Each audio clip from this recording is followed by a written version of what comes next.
Yo, hip hop heist, man. What up? We back at it with another reaction, man. Rasheed, Wallace, and Carmelo Anthony warned Chauncey Billups and Terry Rozier says the NBA is the FEDS, man. Hit that like and subscribe. We back. This hip hop heist, man. We just here to react, so let's get right to it. And yeah, appreciate y'all watching. We don't do no ads here, so we're gonna bypass the ad, mute that. Let's get a comment in. Primo Suave says, "You wild if you think only the sport of basketball is cooked." Okay. Well, let's skip this ad and let's keep going, man. We hear this hip hop heist. Keep watching. I appreciate y'all. Let's get to it. So look, guys, we got to talk about this, man. As more and more continues to come out about Chauncey Billups, Terry Rozier, the Mafia, the NBA, and everything in between that's going on, we're going to look at a few things. We're going to look at some warnings that people like Rasheed, Wallace, Carmelo Anthony have had in the past. But, you know, also these high-tech X-ray glasses that was apparently used by the Mafia and NBA players to rig games. Now, that's interesting that we only hearing about the players, but there's no way to influence the basketball games without the officials. Ref, yeah. So I'm waiting to see. Damn, look at that. I ain't never seen these. That is crazy. They really cheating like that. Oh man. Look, it's like basically a seat. It's like a magnetic seat. Like, I don't know what this is, bro. Some weird holographic, you know what I mean? Whatever that word is. That's crazy though. People really getting away like that. See which official. Some are guessing. And you know what? He right. What he's saying right here is, at the end of the day, a rigged game needs to be a rigged game. Got to have something to do with the official, right? I mean, that's a good question. Let's see what he got to say. It might be Scott Foster. You know, all the missed calls between him and Tom Dennehy during that time. You know, people haven't forgot about that. They ain't forgot about that. So let's get right into it, guys. 3 of the named defendants are charged for their alleged roles in both schemes. This alleged illegal gambling operation hustled unwitting victims out of tens of millions of dollars and created a financial pipeline for La Cosa Nostra to help fund and facilitate their organized criminal activity. Victims were attracted to play alongside well-known professional athletes and coaches like Chauncey Billups, only to be unknowingly deceived through rigged shuffling machines, fixing the odds in their favor, as alleged, and as you just heard from the U.S. Attorney's Office. This alleged scheme wreaked havoc across the nation, exploiting the notoriety of some and the wallets of many to fund the Italian crime families here in New York. Now, Carmelo Anthony was on Gilly's show years and years ago, and I want to look back at this clip because he explained somewhat how the NBA and the FBI work together. And so I just want to show that as a point of reference to see why all this stuff is coming out now. Anyway, long story short, David Stern suspended me out of everything. That's kind of crazy. So it's been, you know, the behind closed doors thing, or it's been some fingers crossed behind the back type of deal. Like the NBA and been working with the FEDS, and the players been talking about it. I believe, what did he say? It's 2012. By 15 games. Everybody else got like 6 games, 7 games, shit like that. And I go speak to him like, why you do me like that? What did he tell you? Man, your rap sheet. A rap sheet? Man. Look, NBA rap sheet. NBA shit. You want to be in the streets or you want to be in the NBA? This is what he told you. This is what, in his office. You want to be in the streets or you want to be in the NBA? Ooh. You fucking with a corporation there. Yeah, you doing stop snitching. You gonna leave that alone. I know who you with. I know where you live at. I know where they live at. I know when you close your eyes. I know when you wake up. God. Dang. So I'm like, and I know what they doing. He's telling me, I know what they doing. Either tell them to stop or you got to cut them off. Wow. And I'm like, damn, like how the fuck? Like that's when I knew NBA was part of the feds. At the end of the day, I feel like that's crazy. I think the bigger you get into corporations and positions of power, the more they zero in on you. With the referees, that's why I was just saying, as I got older, I didn't have to do all the cussing or come with attitudes. No, I'm just hitting them with logic now. Like, oh, so y'all got that email last night, huh? Oh, then they flare all up. What are you talking about? Oh, yeah, I know about y'all email shit. Let's not forget that. I know about that. Man, look, it's been an ongoing war. You're referring to emails from the league with, this is what we discussed in Whistleblower, but emails from the league that are telling the referees to officiate the game in a certain way and against certain players. Yeah. And so you were cognizant of that. At the time. Oh, yeah, I was very, because to me, I saw it. And he'll tell you what I always used to say. Y'all making it too obvious. I thought he was crazy. Y'all making it too obvious, too blatant. Y'all making it too obvious. Yeah. I said, y'all want the fans to be able to watch the games, but y'all sitting up here calling a lot of these bullshit calls is doing what? Slowing down the game. Y'all want the fans to see the dunks and all that shit. Yeah. So call that shit both ways or don't call that shit at all. But if you look at, we interviewed Michael Franzese, who's a former capo. Hey, you know what's crazy is when I think about it, like just one little penalty that they call, if the officials call it like they're doing it on purpose and calling it wrong, that can literally mess up the whole game, the ending, the outcome of the game, and that's something to be talked about for sure, because people really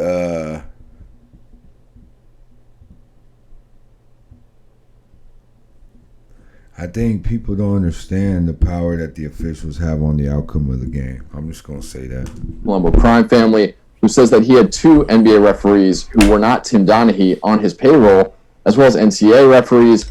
And if you look at the Mafia at that time, it seems like this was just commonplace. There was referees left and right who were using their whistles to influence basketball games. And Donaghy's relationship with Scott Foster is something that we need to investigate today in 2020. Did you get a chance to talk to Scott Foster and explain the relationship with Tim and Scott Foster? So Tim and Scott Foster entered the NBA the same year in 1994. They were best friends throughout their 13 years in the NBA. They, during the peak of the scandal, exchanged 134 phone calls. So you hear Melo talk about how much the NBA knew about him, how he then knew they were working with the feds. You hear Sheen talk about his older age. He's not cursing and going crazy for the text no more. He's hitting them with logic. He knows about the email chain. He knows some things. So it's starting to be some rumblings of things getting out. You hear this man speaking to Dan Patrick talking about, Scott Foster. And that is the person that I would have expected to see, around some of this. If you ever watch the NBA, you definitely know Scott Foster. He's one of the most vocal animated coach refs out there, and it's kind of crazy, but yeah, it's kind of crazy that this shit is really going on. It seemed like there's a whole thing with every genre of every market is getting hit with betting scandals right now. I mean, every sports world, UFC, boxing, NFL, MLB, NBA, the Steak deal, that whole Steak and Drake and Aiden Ross. Seemed like that's what the whole thing is now. That's kind of crazy to think about. Been a head official for I don't know how long. He's had this weird beef with Chris Paul, and I get to thinking about that. When they show you that graphic of him versus Chris Paul and how Chris Paul barely ever wins any games when he's officiating, that always stuck in my mind. Like, why are they showing us certain officials is stopping certain players from getting wins, and I think we're getting our answer, man. But they're talking about the NCAA too. See, when he hits that, this whole game of basketball is in jeopardy of being exposed, man. And you don't want your sport, like, okay, the sport's betting, people's winning their parlays and stuff sometimes, and that's cool. They feel more involved, but you don't want it to become something that nobody's interested in, and that's really what sports betting has started. Well, that's what's when that happens. I think it's because of the fact that you got people that aren't willing to be authentic in the game. Like, none of these people should be on steroids. None of these officials should be being bought out by third parties. Whether it's the mafia or even personal, private, people that is paying these referees to throw these games. To me, it's like, what can you believe anymore? You know what I mean? And that's what's scary, because sports should be by the book, black and white. You know what I mean? Not gray. There's no gray area. But when you got people offering big money that can change their lives and their kids' lives, it gets crazy, bro. Money talks, and money corrupts, for sure. To do for the sport. But man, look, let's continue. There's more. Cheating's bad, okay? It is. There are a lot of stories about it. There's one that cropped up. This must have been like 5 years ago, 2019-ish, I think, 4 years ago, where there was this game. It started in LA and then it came to Vegas for a few days, and it was all built around Chauncey Billups. And I had heard about the game, and the person who told me about it was like, "Look, I know the game runners. I'm telling you 100% this game is on the up and up." And I was like, "Well, I know a lot of the people that are involved, and I'm telling you 100% that it is not on the up and up." Yeah. Ready. The first case, Operation Nothing But Bet, exposed a gambling ring built around professional basketball, where players and associates allegedly used inside information to manipulate prop bets on major sports betting platforms. They placed wagers on unders on players to score less, rebound less, assist less, using information that was not yet public. In some instances, players altered their performance or took themselves out of games to make sure that those bets paid out. One example occurred on March 23rd, 2023 in Charlotte. Terry Rozier, an NBA player now with the Miami Heat, but at the time playing for the Hornets, allegedly let others close to him know that he planned to leave the game early with a supposed injury. Using that information, members of the group placed more than $200,000 in wagers on his under statistics. Rozier exited the game after just 9 minutes, and those bets paid out, generating tens of thousands of dollars in profit. The proceeds were later delivered to his home, where the group counted their cash. As the NBA season tips off, his career is already benched. If he already did, oh man, okay, hold on. They're saying that, bro, the people that he told that he's gonna go out early so that the bets can be paid out, so he doesn't hit his stats, right? Over under. If they all, so when the bets were paid out, they all met back at his house allegedly to count all the bread up. That is a crazy. That's like first degree. You get what I'm saying? That's like real ballsy. Like, come over and we'll count the cash that we just, NBA is too deep for that. Like, come on. Injury, but for integrity. As a result of this investigation, 6 defendants, including Rozier, are now facing conspiracy to commit bank and wire fraud. So the cold thing about Terry Rozier, man, is there's actual film of the moment where he faked the injury. They have so many footprints in the sand that he left behind. whether it's being too boisterous, talking about collecting all his money and different things, puts him in a compromising position, and it really dims a light on the NBA. Chauncey Billups, as a sitting coach, man, I'm gonna wait to see what comes out, but the feds picked you up, bro. The feds, like this ain't just an NBA investigation. The feds, man, the feds. Now, the thing I'm thinking though is who exactly is in bed with who.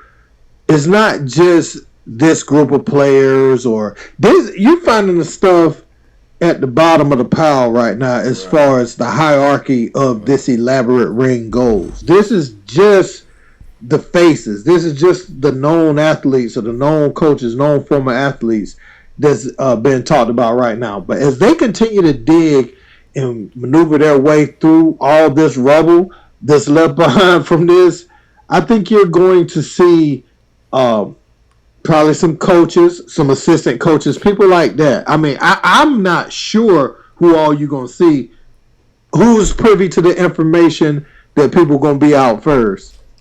Team doctors, right? Trainers, they're working hand in hand. So if they doing their parlays, right, who does the injured player have to see? Who has to give the report to the team? It's going to be the team physician, right?